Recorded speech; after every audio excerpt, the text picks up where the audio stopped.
중동부에서 지난 토요일에 어제 이 부모님들과 학생들을 초청하는 기도회를 가졌습니다. 중동부 새학기 연합 기도회를 가졌는데요. 저도 드디어 중동부 학부형이 되었습니다. 우리 막내가 드디어 중학교에 입학을 했습니다. 그래서 가게 되었는데 정말 교사들이 얼마나 헌신적으로 눈물을 흘리면서 찬양을 부를 때나 기도할 때나 애타게 그렇게 하시는지 교사들 통해서 굉장한 감동과 은혜를 받았습니다. 사실 우리 중학생 아이들이야 뭐 억지로 끌려온 애들이 많겠죠. 부모 손에 의해서. 그들도 아마 굉장한 은혜를, 새로운 감동을 느꼈으리라고 여겨집니다. 뭐 학부형도 말할 필요 없죠. 부모님들도 교사들이 그렇게 뜨겁게 기도하고 울면서 기도하고 찬양하고 하는 모습을 보면서 야, 정말 우리 중동부에 내 자식을 맡기는 게 잘 됐다, 희망이 있다 하는 그런 마음을 가졌으리라 믿습니다. 제가 우리 교회에 와서 참 좋게 본 것 중에 하나가 뭐냐면은 고등부 아이들이, 고3 아이들이 고등학생 1, 2학년 아이들을 데리고 토요일마다 기도회를 하더라고요. 그 정말 좋은 전통이 우리 교회에 있었는데 이게 지금 끊어졌어요. 그래서 제가 참 가슴이 아픈데 이 중등부 기도회 하는 모습을 보면서 다시 할 수 있겠다 하는 그런 희망을 가지게 되었습니다. 여러분 모쪼록 우리 중등부 아이들, 고등부 아이들뿐 아니라 우리 아동부, 영유아 유치부, 대학부, 청년부 이르기까지 우리 교육부서를 위해서 특별히 금년 한 해 많이 기도해 주시고 또 많이 격려해 주시면 좋을 것 같습니다. 그런데 여러분, 중등부에서 그렇게 초청을 했는데 초청을 했음에도 불구하고 전원이 다 참석한 건 아니잖아요. 사실 중등부 예배실이 가득 차게 많이 오셨습니다만은 그래도 안 온 분들도 계신 거죠. 아무리 좋은 이 자리를 마련하고 초청을 한다 할지라도 안 오면 어쩔 수 없잖아요. 그 은혜와 감동을 누릴 수가 없지 않습니까? 이 초청도 중요하지만 초청에 응답하는 것도 참 중요한 것이거든요. 근데 오늘 우리 본문은 55장은 사실은 유명한 성경의 초청장입니다. 그래서 여기 보시면 하나님께서 값없이 베푸시는 풍성한 구원의 은혜로 초청하는 내용이 여기 있습니다. 이 하나님의 초청이 예수 그리스도에까지 이어져서 마태복음 11장 28절에 보게 되면은 수고하고 무거운 짐진 자들아 다 내게로 오라, 내가 너희를 쉬게 하겠다 라고 하지 않습니까? 그 초청에 응하면 정말 내 모든 짐을 내려놓고 주 안에서 편히 쉴 수 있는데 그 초청이 아무리 좋은 초청이라 할지라도 내가 응답하지 않으면 평화와 안식은 없는 것입니다. 그렇지 않습니까? 오늘 이 초청의 내용에 대해서 본문은 이야기하고 있는데 세 가지로 보겠습니다. 첫 번째는 구원의 초청, 두 번째는 구원의 성취, 세 번째는 이 구원의 결과, 이렇게 살펴보겠는데 먼저 첫 번째 구원의 초청을 보게 되면 1절에서는 물로 나오라라고 얘기하고 있고요. 또 이 3절에 보게 되면 내게로 나와 들으라 라고 얘기하고 있습니다. 7절을 보게 되면 여호와께로 돌아오라 이렇게 말하고 있습니다. 이게 똑같은 초청인데 조금씩 다른 의미로 더 강조해서 또는 더 깊이 들어가는 초청을 하고 있다는 것을 볼 수 있습니다. 먼저 물로 나오라 보시겠습니다. 1절에 보게 되면 오호라, 절박한 심정을 나타내는 말이죠. 너희 목마른 자들아, 영적인 갈급 속에 있는 사람들, 구원을 갈망하는 모든 사람들은 물로 나오라 라고 얘기하고 있습니다. 적극적으로 나오라 하는 말입니다. 구원의 초청을 이야기하는 것입니다. 그런데 여기 이 물이 뭘까? 물은 구원이나 생명을 상징하고 있습니다. 특별히 하나님과의 관계가 깨어져서 근본적으로 공허해진 심령에 성령께서 오셔서 은총을 베풀으시는 새 생명을 이야기한다라고 볼 수 있겠습니다. 뭐 짧게 보면, 단순하게 보면 성령이 물이고 넓게 보면 이 새 생명의 은총이 물이다라고 볼 수 있겠지요. 그런데 여기서 뭐라고 얘기합니까? 돈 없는 자도 오라 라고 말하고 있습니다. 돈 없는 자, 뭘 의미하겠어요? 돈 없는 자, 나는 할 수 있는 게 아무 것이 없다 하는 겸손한 사람들이죠. 절망에 빠진 낙담한 그런 사람들을 이야기하는 것입니다. 도저히 내 스스로 뭘 할 수 있는 것이 없다라고 여기는 사람들입니다. 그런 사람들에게 초청하고 있는 것입니다. 그러면서 재미있는 말은 돈 없는 자가 오라 해놓고 사라라고 얘기합니다. 돈이 없는데 어떻게 삽니까? 근데 돈 없는 자도 오라 그러면서 너희는 와서 사 먹되 이렇게 이야기하고 있습니다. 돈이 없는데 사라라고 얘기하고 사는데 또 돈 없이 값 없이 살아 이렇게 이야기하고 있습니다. 그것이 하나님의 구원의 초청입니다. 하나님이 은혜로 값 없이 주겠다라는 거죠. 은혜로 줄 테니 그냥 오라라는 것입니다. 오기만 하면 된다라는 것입니다. 두 번째는 조금 더 진도가 나갑니다. 3절에 보게 되면 너희는 귀를 기울이고 내게로 나와 들으라라고 얘기하고 있습니다. 그냥 오면 오는 것으로 끝나느냐? 아니라는 거죠. 와서 뭘 하라는 것입니까? 들으라는 것입니다. 무엇을? 하나님의 말씀을, 생명의 말씀을, 진리의 말씀을 귀를 기울여서 들으라라는 것입니다. 그리고 세 번째가 뭡니까? 여호와께로 돌아오라라고 7절에 이야기하고 있습니다. 악인은 그의 길을, 불의한 자는 그의 생각을 버리고 여호와께로 돌아오라. 이 돌아오라는 말은 떠났던 곳으로 다시 돌아가는 것을 이야기합니다. 원래 우리의 자리가 어디입니까? 우리의 고향이 어디입니까? 하나님 아닙니까? 우리의 고향은 하나님이죠. 왜 그렇습니까? 하나님의 형상대로 우리가 지음받았잖아요. 생명이 하나님께로부터 주어진 거지 않습니까? 그래서 우리의 고향은 하나님인 것입니다. 전도서 3장 11절에도 그러지 않습니까? 우리에게는 하나님이 창조하실 때 영혼을 사모하는 마음을 주셨다고. 이 영혼을 사모하는 마음이 채워지지 않으면 우리는 공허함 속에 빠져들게 되어 있다는 것이죠. 그래서 우리는 하나님께 돌아가야 되는 것입니다. 그런데 돌아가지 않고 지금 우리가 하나님을 벗어나 있는 것입니다. 그 벗어나 있는 것이 무엇이냐? 바로 악인이 그런 길입니다. 바로 불의한 생각입니다. 악인의 길은 무엇인가?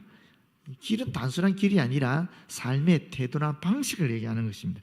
지금까지 살아온 모든 삶의 여정을 이야기하는 것입니다. 어떻게 생각하면 앞으로 살고자 하는 삶의 방식일 수도 있겠지요. 그 삶의 방식을 버리라는 것입니다. 또 불의한 자의 생각은 무엇이겠습니까? 이 불의한이란 말이 어디서 나왔느냐 하면 이 허무한 것을 얻기 위해서 헐떡거리는 모습을 나타내는 단어에서 이 말이 나온 말입니다. 다시 말하면은 사실 악한 마음을 품고 악한 것을 구체적으로 계획하고 그것을 이루고자 염원하는 그런 사악한 책략, 계교, 모략 이런 것이 바로 이 불의한 생각이라는 것입니다. 하나님께로부터 우리가 왔는데 이런 악한 길을 걸어간 겁니다. 이런 불의한 생각 속에 우리가 갇히면서 지내고 있었던 것입니다. 거기서 다시 하나님께로 돌이켜서 원래의 자리로 오라라고 이야기하고 있는 것입니다.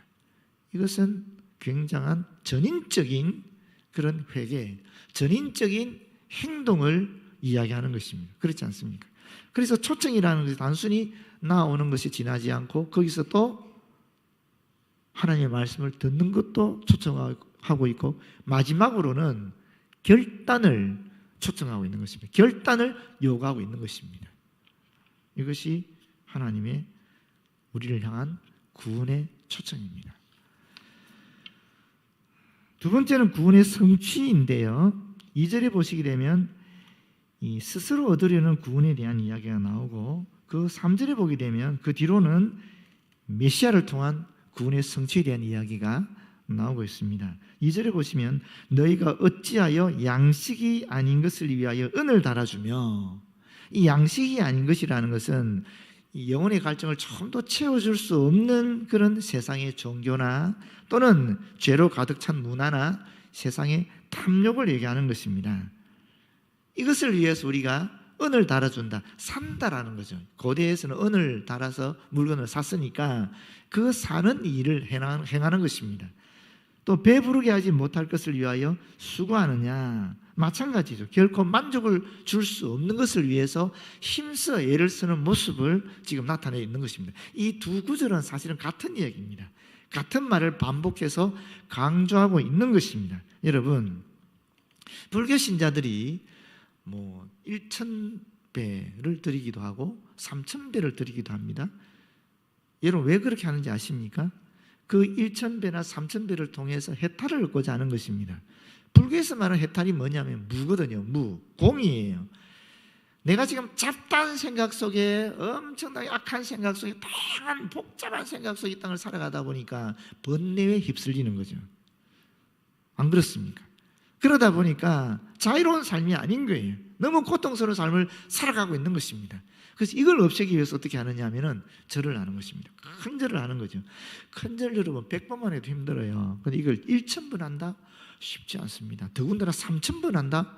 엄청 고통스러운 것입니다. 쉬지도 않고 계속 하는 것이니까. 안 그렇겠습니까? 그런데 여러분, 묘한 일이 일어납니다. 내가 계속 절을 하면 고통을 먼저 느끼겠죠. 근데 더 계속해 나가잖아요. 그러면 이 고통이 사라져요. 계속적인 반복적인 행위를 통해서 고통이 사라지면 동시에 일어나는 현상이 뭐냐면 머리가 맑아집니다. 머리가 깨끗해집니다. 완전히 비워지는 거예요. 그게 해탈이고 그게 공이고 그게 무라는 단계입니다.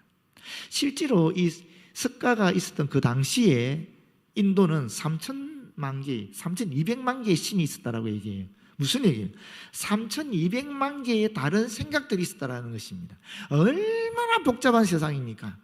거기에 석가가 나타나서 이 3,200만 개의 생각들을 다 정리해버린 거예요. 완전히 깨끗하게 피워버린 거예요. 그게 불교의 핵심 교리입니다. 핵심적인 수행입니다. 그런데 여러분, 문제는 성경은 뭐라고 얘기합니까? 악한 귀신이 하나 있었는데 그 귀신을 쫓아냈어요. 그래서 그 집이 비워졌습니다. 깨끗하게 청소가 되었습니다. 그 다음에 어떻게 됩니까? 가만히 내버려 두니까 나중에 나갔던 귀신이 더 악한 친구들을 데려와서 거하게 되는 것입니다. 그 뒤는 그 전보다 더 나쁘게 되었다라는 겁니다. 비우는 건 좋아요. 비우고 난 다음에 영원한 것으로 채워야 되는데 그게 불교에는 없다라는 것입니다. 여러분, 신천지가 지금 엄청나게 적극적으로 전도하기 시작했습니다. 유성온천에 가게 되면 유성온천역에 그 위에 보시게 되면 큰 모니터가 있는데 거기에 신천지로 오라는 광고를 지금 하고 있어요. 아예 영상으로.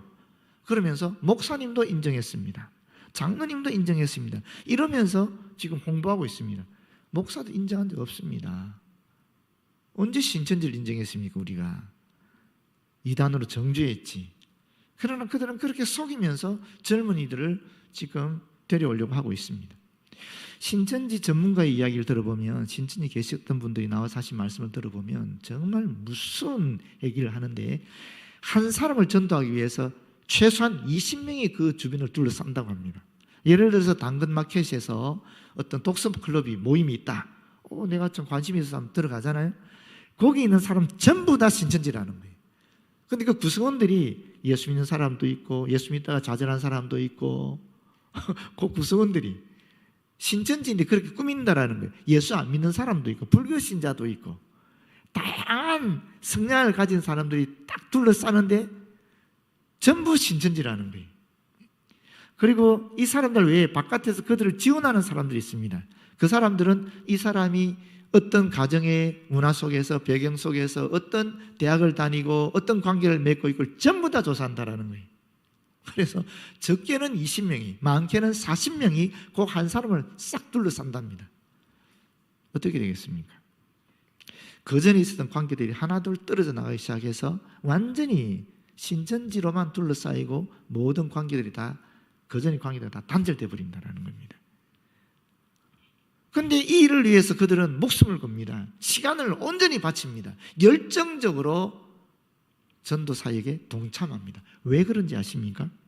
14만 4천 명이 들어가기 위해서 그렇습니다. 14만 4천 명이 들어가면 어떻게 되느냐? 신천지가 이루어졌을 때 그때 더 많은 영혼을 데려온 사람들은, 신천지에 더 많이 충성한 사람들은 더 높은 직급을 가지게 되는 것이고, 더 적게 충성한 사람들은 더 적은 직급을 가지게 되는데, 재미있는 것은 뭐냐면 이 나라를, 전 세계를 나누는데 정말 충성한 사람들은 큰 나라를 가지게 되는 거예요. 그러면 작게 충성한 사람들은 14만 4천 명이 들어갔지만 작게 충성한 사람들은 작은 지역을 가지게 된다는 거예요.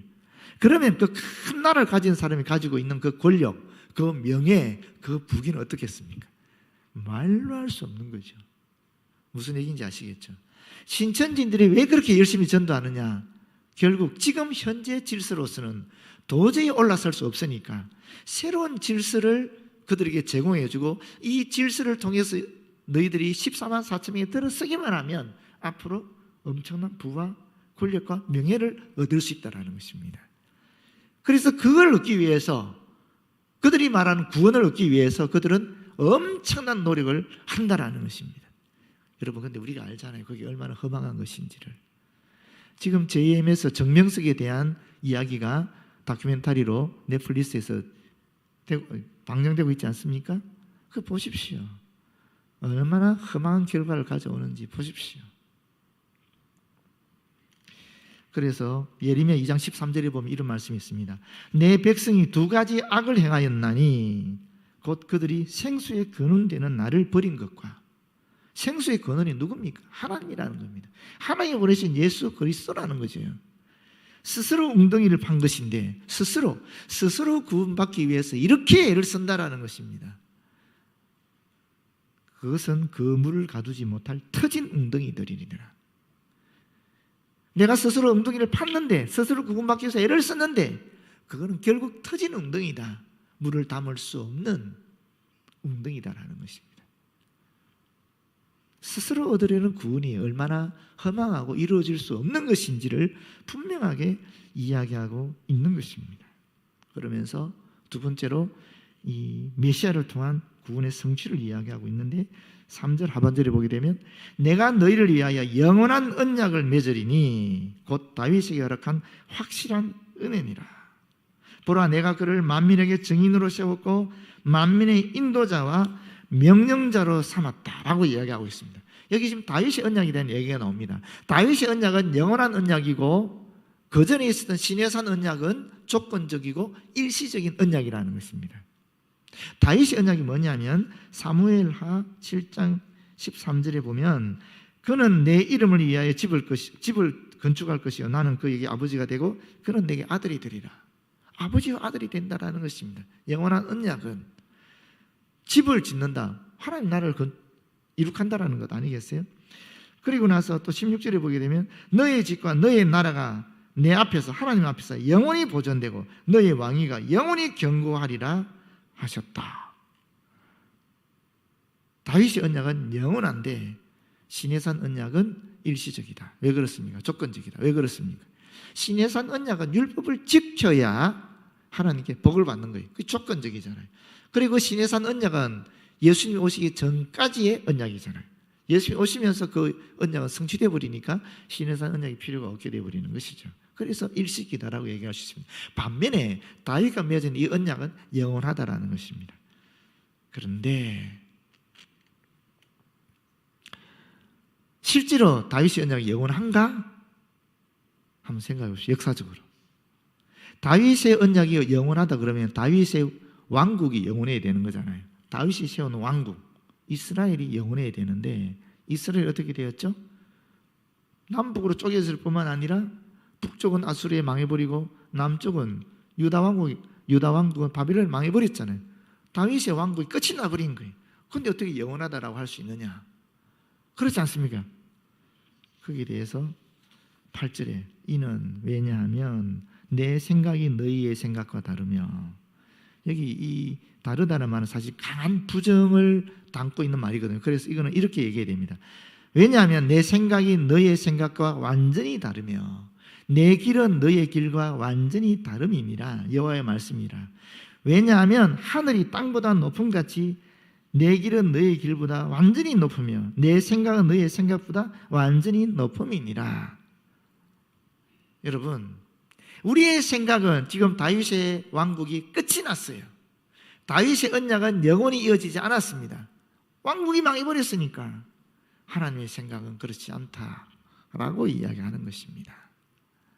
하나님은 창조주시고 우리는 피조물이지 않습니까? 여러 번 얘기했지만 하나님은 거룩하시고 우리는 더러운 존재들이죠. 하나님은 무한하신데 우리는 유한한 존재들입니다. 하나님은 초월적이라 그러면 우리는 내재적인 그런 인간들입니다.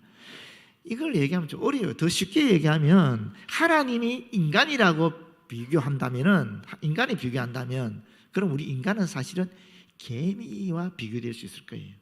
어쩌면 개미보다 훨씬 더 못한 존재로 비유될 것입니다. 그렇게 보시면 제일 간단합니다. 그런 하나님의 생각을 우리 생각대로 자꾸 판단하는 문제가 생기는 것입니다. 우리 생각대로 안 되는 것을 하나님은 불의하다라고 얘기하니 여기서 문제가 발생하는 것입니다. 우리가 볼 때는 우리들의 생각으로는 하나님이 분명히 영원한 언약을 다윗과 맺었으니까 다윗의 왕국은 영원히 되지 않느냐, 어떻게 멸망이 있을 수 있느냐, 이게 우리의 생각입니다만은 하나님은 어떻게 하십니까? 하나님은 그렇게 하지 않으십니다.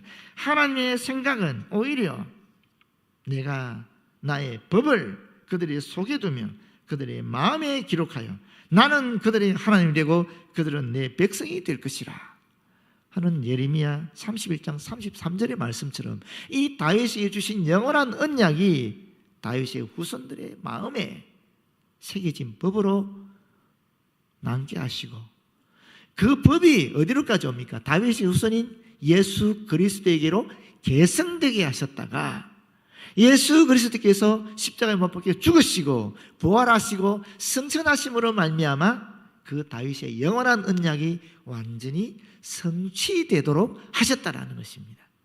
이게 하나님의 생각이라는 것입니다. 하나님의 생각은 우리의 생각과 다르다라는 것입니다. 여러분, 사먹되 돈 없이 각 없이 살아? 여러분에게 만약에 누군가가 자기가 쓰던 것을, 자기는 필요 없는 것을, 뭐 돈도 얼마 되지 않는 것을 나한테 무료로 줬다라고 생각해 보십시오. 너무 고마워, 너무 감격해서 기뻐하고 즐거워할 것 같습니까? 솔직히 고마워하긴 하겠지만 그렇다고 뭐 그렇게 크게 감사하지는 않을 것 같습니다. 안 그렇습니까? 근데 여러분, 엄청나게 비싼 건데 그 사람에게도 정말 필요한 것인데 그걸 나에게 그냥 줬다라고 생각해 보십시오. 그때 우리의 마음 어떻겠습니까? 감격하지요. 정말 고맙지요. 그렇지 않습니까? 정말 내가 그를 위해서는 뭐든지 할 수 있다는 생각이 안 들겠습니까? 이와 같은 것입니다.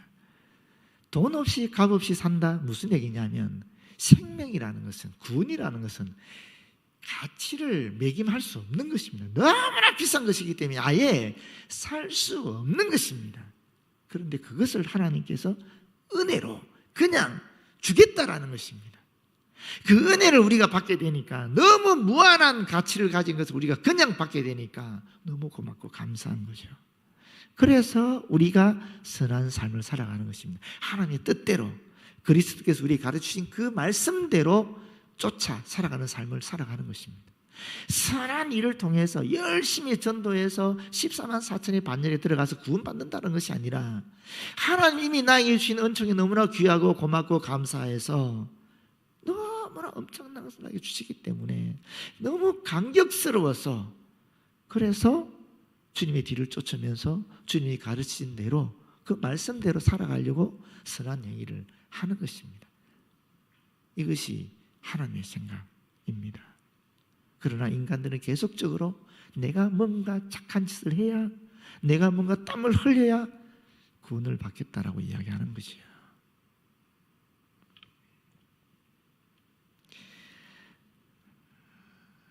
히브리서 9장 22절과 레위기 17장 11절에 보게 되면 피 흘림이 없은즉 사함이 없다라고 얘기하고 있습니다. 그리고 베드로전서 1장 19절에도 오직 흠 없이 점 없이 어린 양 같은 그리스도의 보배로운 피로 된 것이다라고 얘기하고 있습니다. 우리의 구원은 이 영원한 하나님의 아들이신 예수 그리스도의 피값으로 주어진 것입니다. 그렇기 때문에 영원하다라는 것입니다.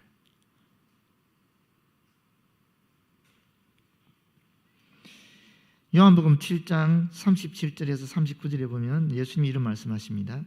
명절 끝날 곧 큰 날에 예수께서 서서 외쳐 이르시되, 예수님이 선포하셨다라는 것입니다. 공개적으로 누구든지 목마르거든 내게로 와서 마시라, 구원의 초청을 하시는 거죠. 나를 믿는 자는, 물을 마시라 그랬는데 나를 믿는 자는 이렇게 얘기하고 있습니다. 그러면 이 물을 마시는 게 뭐라는 것입니까? 예수님을 믿는 것이다라는 것을 알 수 있는 것이죠. 결국 이 물이라는 것은 믿음이다, 예수를 그리스도 믿는 믿음이다라는 사실을 우리는 알게 되는 거죠. 성경의 이름과 같이, 오늘 본문 55장 말씀과 같이 그 배에서 생수의 강이 흘러나오리라. 이는 그를 믿는 자들이 받을 성령을 가리켜 말씀하신 것이니라. 이 물은 성령이다 라는 겁니다. 왜 그렇습니까? 고린도전 12장 3절 하반절에 성령으로 아니하고는 예수를 그리스도라, 예수를 주시라 할 수 없느니라.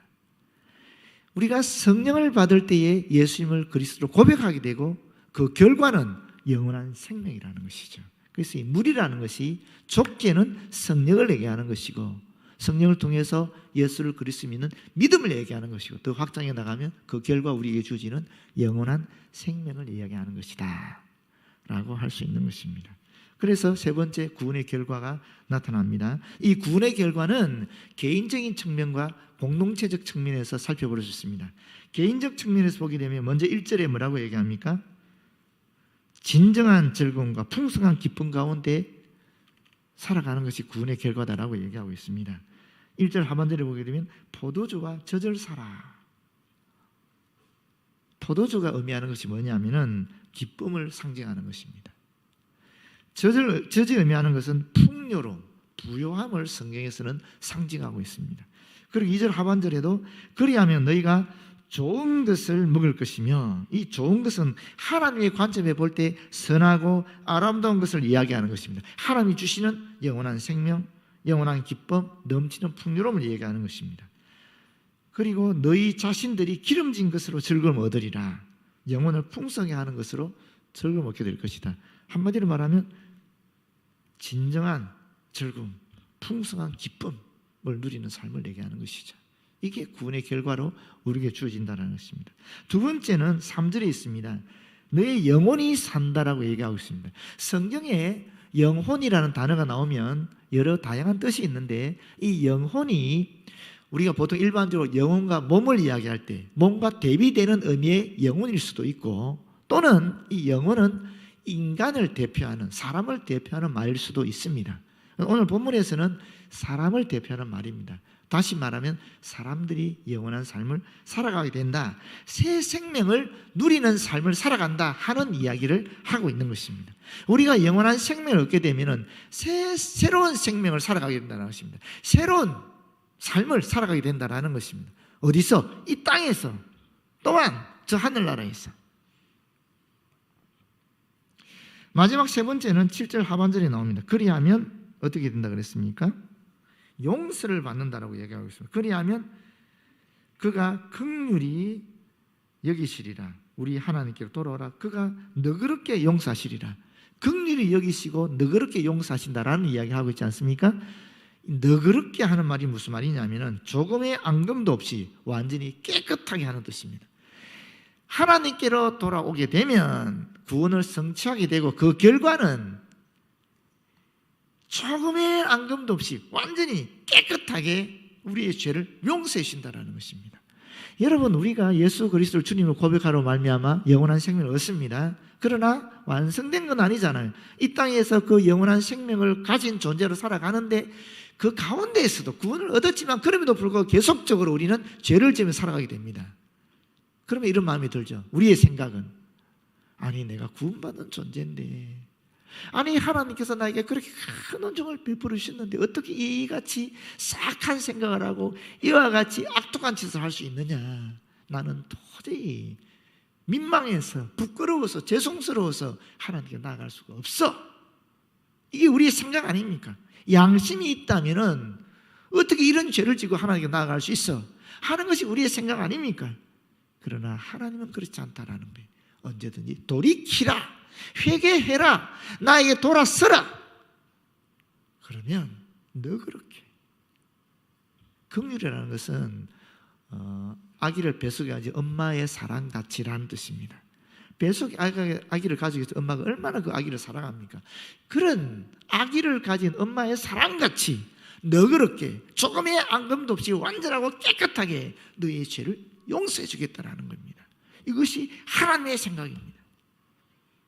하나님께서 우리에게 이와 같이 권면하고 이와 같이 초청하고 이와 같이 요구하고 있는 것입니다. 이끌어주고 있는 것입니다. 여러분, 모쪼록 이 하나님의 구원의 초청에 우리가 응답해서 영원한 생명을 얻었을 뿐 아니라 영원한 생명을 가진 자로서 지금 이 삶을 그렇게 풍요롭게 즐겁게 기쁘고 행복하게 죄를 용서받으면서 편안하게 살아가시기를 진심으로 기원합니다. 하나 더 남았습니다.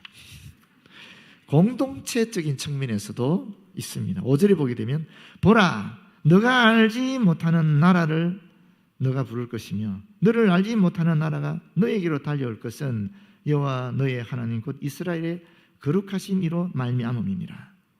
내가 속해 있는 공동체가 어떻게 된다는 것입니까? 사람들에게 칭송을 받게 된다는 것입니다. 그러니까 내가 속한 공동체로 사람들이 몰려오게 하나님께서 만들어 주시겠다라고 얘기하고 있습니다. 우리가 속한 공동체, 우리 교회지요.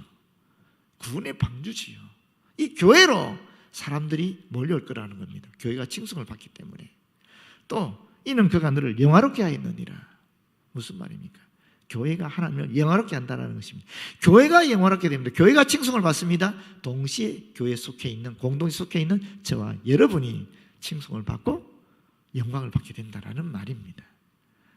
여러분, 우리 개인적으로 풍요로운 기쁘고 즐거운 삶을 누릴 뿐만 아니라 우리 교회 공동체가 이와 같이 칭송을 받고 영광 받으면서 하나님을 영원하게 하는 그런 멋진 교회가 되었으면 참 좋겠습니다. 기도하겠습니다. 주님 감사합니다. 주님 주신 말씀 함께 나누었습니다. 이 말씀대로 살아서 주님 앞에 크게 영광을 돌리는 우리 개인의 삶, 우리 교회의 삶이 되어지도록 역사하여 주시옵소서. 예수님 이름으로 기도드립니다. 아멘.